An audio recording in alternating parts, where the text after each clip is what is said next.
All right, let's come to this now. Residents in Eldorado Park in Gauteng have been experiencing power outages for weeks now.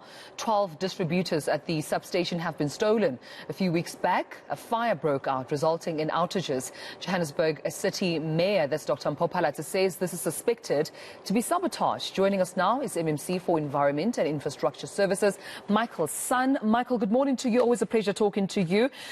Do you agree with the mayor? Could this be a case of sabotage against the city of Joburg? Good morning, Tumelo, and it is certainly a huge concern for us.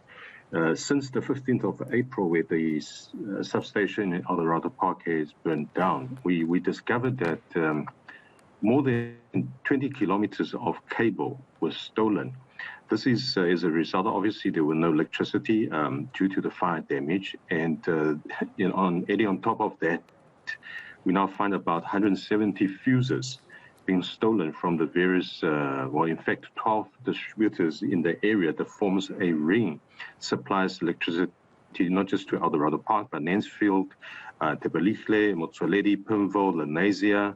So it is a major concern. I mean, this is not just your ordinary cable thieves. This is organized crime, it's syndicated crime, and we certainly are not ruling out the element of sabotage. No, it's been 3 weeks now, approximately, if not more. What's been the impact of this, particularly on residents in not only Eldorado Park, but those surrounding areas you've also mentioned? It has impacted the resident tremendously. I mean, we talk about Eldorado Park, but there's also Freedom Park, Walter Sisulu, Hope Copies, Devland. So in the greater area of Eldorado Park in Lenasia, electricity has been on and off. We managed to restore electricity to many parts of the area. Of course, when there's no electricity, it is also a signal for cable thieves and vendors to do their business, and it's very concerning. But the good news is that we have been able to restore many places. Lady has been fully restored. Mansfield, that's Eldorado Park proper, fully restored. Eldorado Park Extension 6 fully restored. I think the only place that may still be outstanding is Hope Copies distributor, Devland, and Joburg Water Treatment Works, which we look around about in the afternoon of today, where we can restore electricity there too.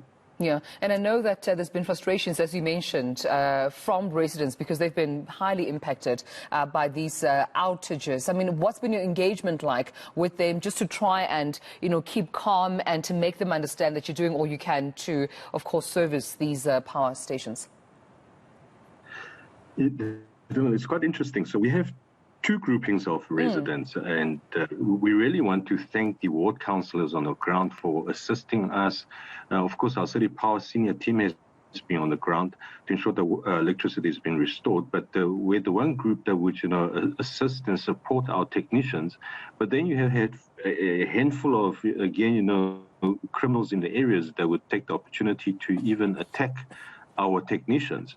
So it is very concerning, but so far the residents, have been very understanding and very cooperative. We do, fully acknowledge the inconvenience they have to go through.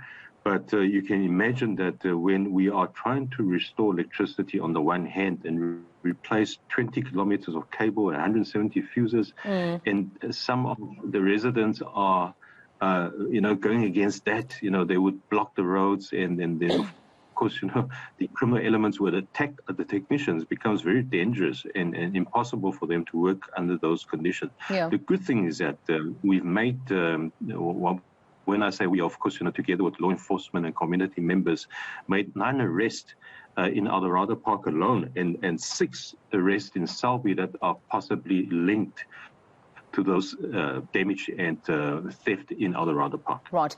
And I suppose the residents here, in as much as they may appreciate the efforts you're making in the short term, they want to know what the long-term strategy is, Michael. You and I both know that cable theft, crime, that has to do, that's related to power outages, it's an ongoing problem for the city of Johannesburg. Is there a strategy in place to ensure that you prevent this from happening again and you don't have to constantly go back in the short term to try and deal with the same problem over and over again?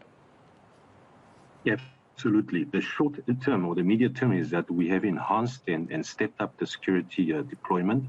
We are working with the South African Police Services, of course, the Johannesburg Metro Police Department, to ensure that those newly laid cables are being patrolled more regularly. Our medium term is that we are going to deploy measures, if I could call it that, to ensure that the newly laid cables on the ground are being protected. And of course, in the new financial year, CCTV cameras and alarm systems will be installed to these hotspots. But I think it would probably, in the long term, cost the city much, much more. In fact, the city power simply cannot sustain this level of having to replace cables. It runs into millions of rands over weeks, just having to replace those damaged and stolen infrastructure. So certainly we have a plan in place. I'm sorry for not sharing that with you over the air. And we certainly don't want the criminal elements also to know that what we are doing. But certainly we need to protect those infrastructure to ensure that we don't have to continuously go back to replace those stolen infrastructure. Absolutely. And are you able to share how much you've spent so far in repairing, these damages? The team is still assessing because the work is not yet completed. But the last report I received from City Power yesterday, last night, we are looking about probably over 10 million rand. All right. Well, we'll have to leave it there. MMC for Environment and Infrastructure Services, Michael Son, thank you for your time.